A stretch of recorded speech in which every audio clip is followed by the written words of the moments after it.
Thanks everyone for joining. So today what we're going to do in this session is, meet a couple of our early career talents. So all of the folks that you see here has, to give some context, been an intern with us and now has converted to full-time. So to get started, my name is Ninah Solidum and I am the senior recruiter for University Relations and Recruiting at Dolby. And so I know that we're looking at the time here. We have 25 minutes, and we know that that could fly on by. So, to Diego, Sandeep, and Jaye, if you all want to take turns, just quickly introducing yourself. Put some things. Obviously your name, title, your alma mater, which I think is important, and maybe your degree, and then a couple of notes of what you do now. So let's go ahead. Maybe I'll go by the squares on my screen. Diego, if you want to start us off. Yeah, well, hi everyone who's watching. My name is Diego Carregha. I graduated from Seattle University with a degree in electrical engineering. My job title is applications engineer, and what that means is I help any of Dolby's customers integrate our technology into their products, specifically in the audio consumer playback devices. So this involves anything from TVs to soundbars, set-top boxes, and anything in between. All right, cool. Thanks, Diego. Jaye. Hello, everyone. My name is Jaye Sosa. I use she, her pronouns, and I went to NYU and received a bachelor's degree in music technology and a minor in computer science and graduated summer of 2019. Currently at Dolby, I work as a media specialist for our cloud media API research and development team, and specifically working on our media processing APIs for Dolby.io. So my role is a bit of a mixture of audio engineering, content creation and curation, critical listening, and providing feedback on signal processing algorithms. Cool. Thank you, Jaye. And then Sandeep. Hey everyone, my name is Sandeep, Bangalore. I have a master's degree in computer science, specialized in computer graphics from Georgia Institute of Technology. At Dolby, I'm a software engineer, mainly for image processing R&D. My work mostly involves working with game engines and optimizing the graphics pipeline of these engines.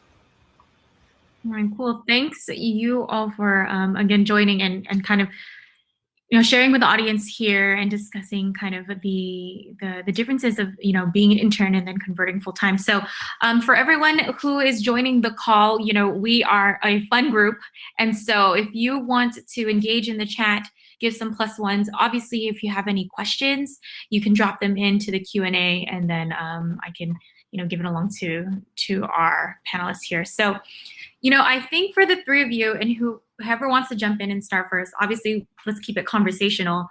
I think when you're a student, right, there's always this question about one, what do I do with my life? But then two, when you're kind of finding your path, everyone's looking for internships, and especially in the pandemic today, things are up in the air, right? Now we're trying to get back to what pre-COVID is like. But I think even then, curious from the three of you, if you can kind of talk on the transition of being an intern to a full-time employee. Like if you could think back again from your education, right? Did you feel that your education, so the three of you all went to different schools. So I think we have a good baseline there on perspective, but did you feel like that your education helped prep you for Dolby or just, the job market in general? And then if so, how? And if not, what could you have known, or how could your education have better prepped you? Whoever wants to go first. I can go. So yeah, I would like to say that one thing that I really liked about the transition that I had from an intern to a full-time is that in my team, they never really treated me as an intern. Even when I came in as an intern, they gave me a full-fledged project, which a full-time employee would get. And there was no distinction as such, which was a nice thing to see. And personally, I felt that the kind of projects that I did at my lab in Georgia Tech actually helped me towards the job that I'm doing right now at Dolby, compared to the more uh, uh, compared to the general education that you would have. So that uh, that kind of gave me more hands-on experience, which helps at what I'm doing right now. So that way, I would like to, emphasize on the fact that having these hands-on experiences are more important, and working on projects are more important than uh, having just a curriculum which is uh, based on classwork. Definitely agree with what Sandeep said. Like, I personally really enjoyed kind of the lack of hand holding and kind of being treated as your quote unquote intern during my experience at Dolby. I really felt integrated into the team right from the get-go, treated like a full-time employee. And I feel like being treated that way and, you know, having that mindset already, like, really helped with that transition. But if I'm going to be like thinking back into my school experiences and what specifically helped me kind of navigate this transition, I really felt like I got really lucky in that my program had a dedicated music technology program and was really able to expose the students to really niche skill sets and experience that maybe a more generalized program wouldn't have gave me. So I was really lucky in that sense. So I thought that, you know, the way my program went about it, they did a really good job of making sure the students have a really well-rounded knowledge of general skills, but also exposing students to really niche,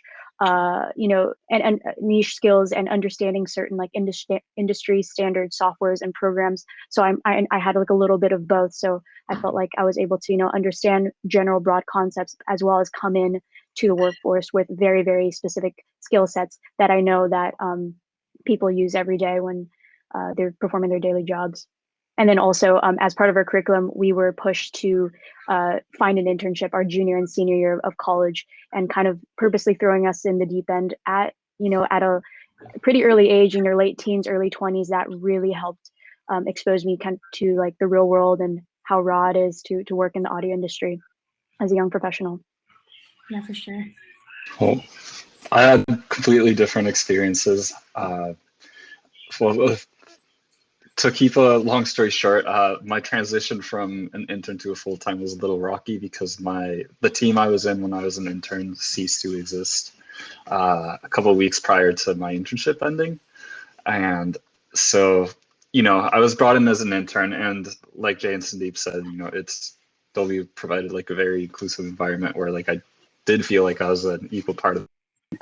But I was thrown out of that and had to kind of crawl my way back in. As far as my education and how it prepared me for this, I think it gave me the technical background to like understand how to adapt to I guess an engineering role, but there were a lot of things that I wasn't really prepared, that my academic career didn't really prepare me for, such as like the soft skills of like interacting with customers and just like navigating, I guess, the corporate environment. But I don't know. I think just having like a job like as undergraduates in like a more interpersonal role where you're actually dealing with people and not just working on projects also has like a lot of benefits that can help ease this transition. And obviously I agree with everything Jay and Sandeep said about, you know, like working on projects and like specializing your skills, but you know, trying out something new. And yeah. Yeah, no, thank you all three for that perspective. Like I said, I think because, you know, all three of you have very different experiences. And I think, you know, to what Sandeep said, I know that you said that your program helped you, but was there any on the technical side, right? Because that's definitely your role as an engineer. Were there things that you felt or that you did on the side, right, in addition to your academic education and your curriculums, that you feel kind of helped a little bit more, or like were there things that you searched outside of your curriculum? Yeah, certainly. So my curriculum was mainly focused on computer graphics, but then I was a part of the Interactive Media Technology Center at Tech, where we were doing a lot more immersive. We were working on projects which were related to immersive technology. So that's a newer area, and uh, it's difficult to have courses which cater to those sort of experiences. So having some projects which will help you explore this area, kind of help get you into that field is what I feel, as compared to just the classwork, because the classwork is still giving you the basic technical know-how that you need, but it's not helping you understand how you can apply that information in that particular area. Yeah, no, definitely here. I think you make a good point, and reason why I want to dive a little deeper into this too is because I'm looking at the people that are in this call, and it looks like we have some students and some educators as well, and so I think Sandeep, especially for you, because it is so niche, right? Like that, it is important to just gain more from your outside of your education. And then Jaye, you had said something earlier about skill sets, and Diego, if you want to chime in on both those two. I think both of you are referring to, Jaye might be more on the technical side, but Diego definitely on the soft skill side. So if you two can kind of touch on that in your experience, of what students on the call could be doing to just help make them stand out or just better themselves also professionally.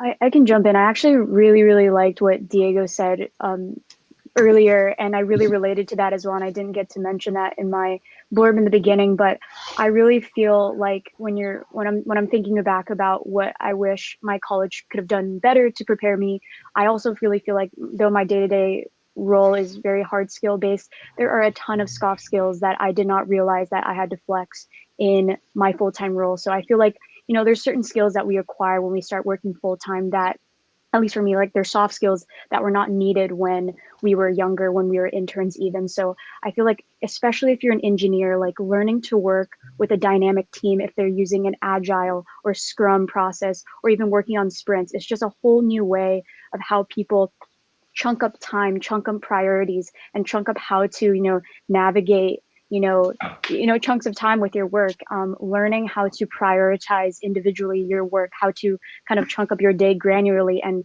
know when to ask for guidance from your manager and when to kind of step back and realize, oh, this is something I can, do myself independently. And even like on top of it, this is like slightly more broad, but sometimes something I realized that was like very new to me when I joined Dolby as full-time was how difficult it is to self-reflect and set goals in context to your career as well as personal aspirations. Because at least at Dolby, we really talk a lot about growth, goal setting, individual impact. And I realized that was never something or conversations I had when I was an intern, nor when I was a student. So, being able to, be comfortable talking about your aspirations and goals with regards to your specific role and how you want to grow is definitely a skill that I wish I did more of when I was younger and in school, and wish that like I got exposed to. Like I wish classes did this, your advisors did this, just put you in that position to think that way. Yeah. Yeah, for sure. Diego, do you have anything to add to that?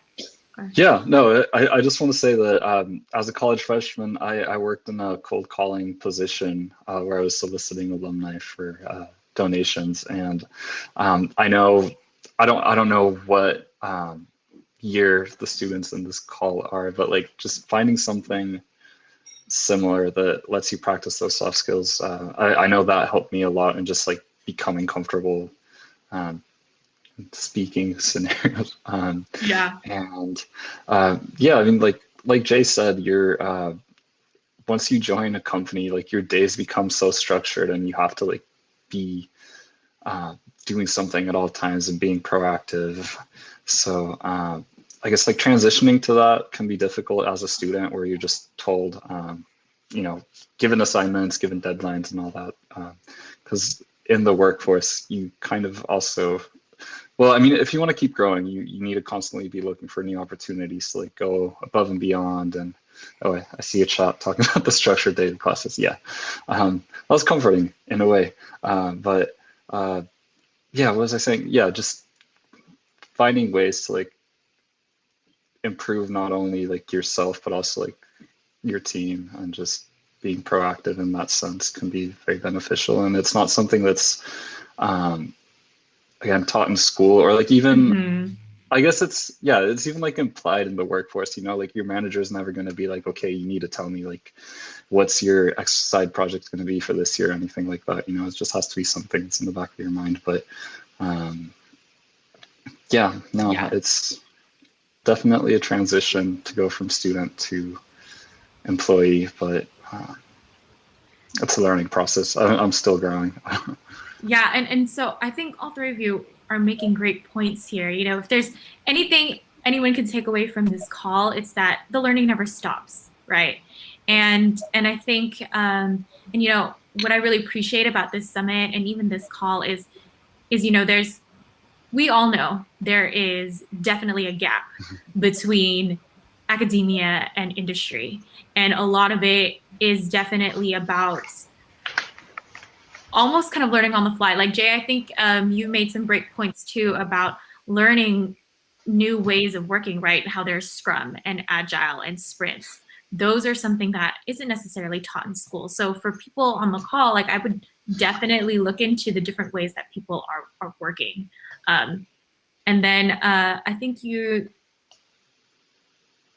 there's, in terms of the soft skills of Jaye, you had a great point about kind of just learning how to present yourself. So for the three of you, if anyone wants to jump in, what have you learned?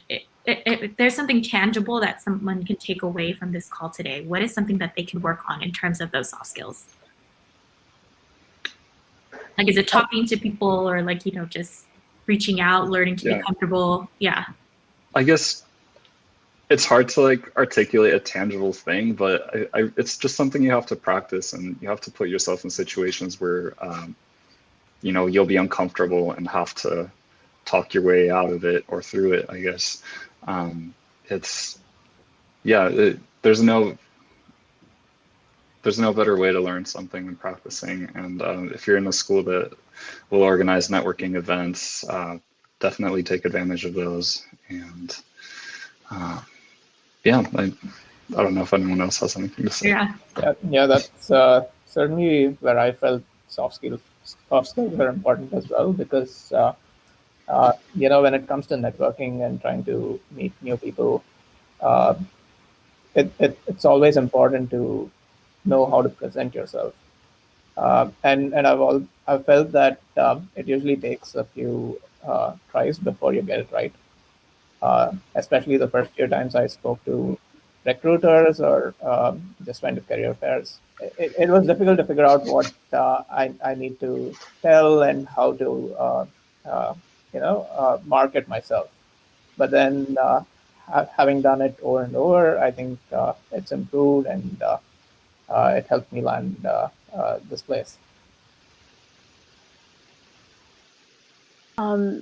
For me, I also agree that networking is super important. But I guess the two other things that I felt like I really needed to learn was to one, work with other people consistently, because we all are on teams and we end up getting used to how the team works, how people we are comfortable with works, but definitely reaching out and learning how to work with new people constantly is super interesting and super important, because once we get comfortable with people, get comfortable with how people around us work, we kind of stay a little bit stagnant there. So like to always challenge yourself, like to always work with new people, that has definitely helped with, you know, keeping me as sharp as possible, you know, how to, you know, adapt and be flexible and all of that.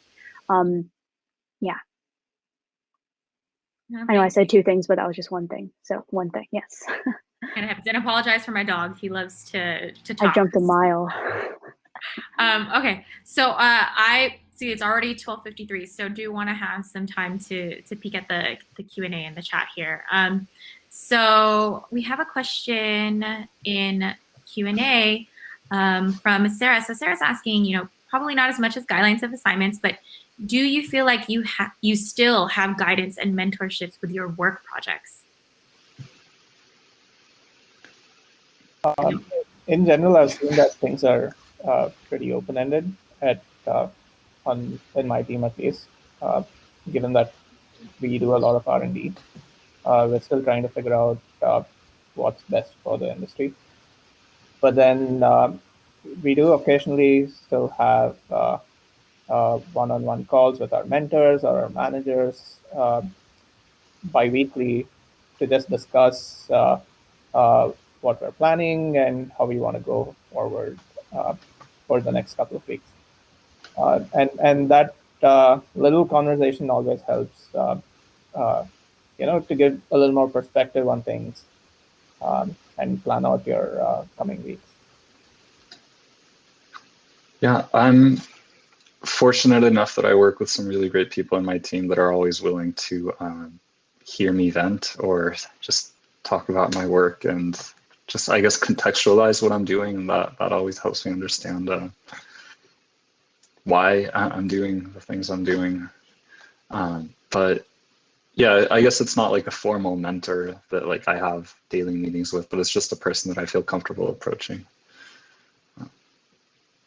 I feel like I've definitely come across many unexpected mentors, people who are my peers the same age. They end up becoming mentors on work projects because, especially if you're working in a team environment, I feel like you're not all fending for yourself. You're all trying to make something wonderful for everyone and for the whole team. So I feel like, everyone ends up wanting to uplift the work of others. And so we all end up becoming mentors. And so I think throughout the whole process, even if there isn't like one dedicated manager or mentor per project, everyone ends up chipping in because it's something everyone wants to see succeed and thrive and do well.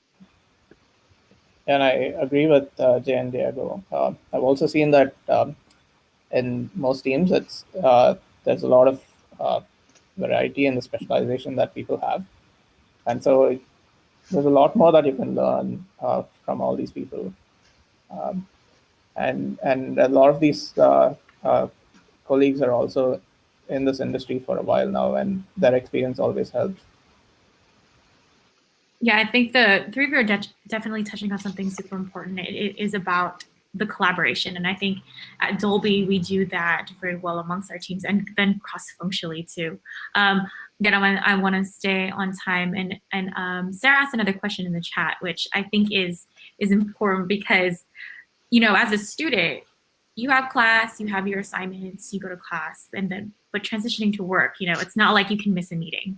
It's not, I think people forget that the schedule is now set. We are working 40 hours a week and things like that. So, Lauren had asked a question. Do you find, and Sandeep, I know you responded in the chat, but just so the other folks can chime in, do you find the pace of your work and schedule or how fast you were expected to be producing your work overwhelming in comparison to school?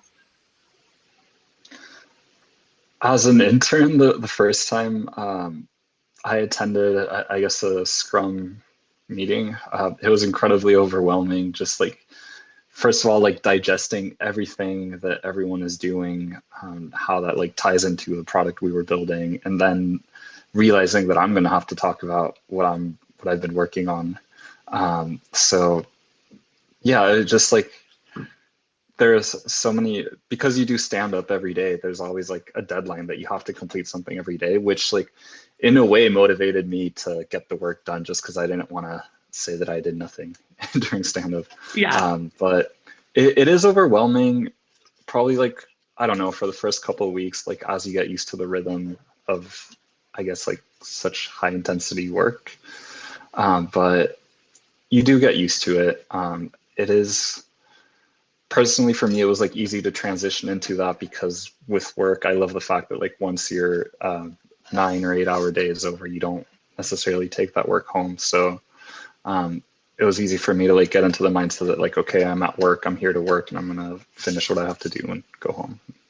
As opposed to school where you're like constantly worried about like upcoming tests or like any assignments that you have to do. And yeah, I don't know, I could go on. Thanks, you. Jay? I was just quickly be aware of time. I was just saying completely same as Diego. I honestly think work necessarily isn't harder than school.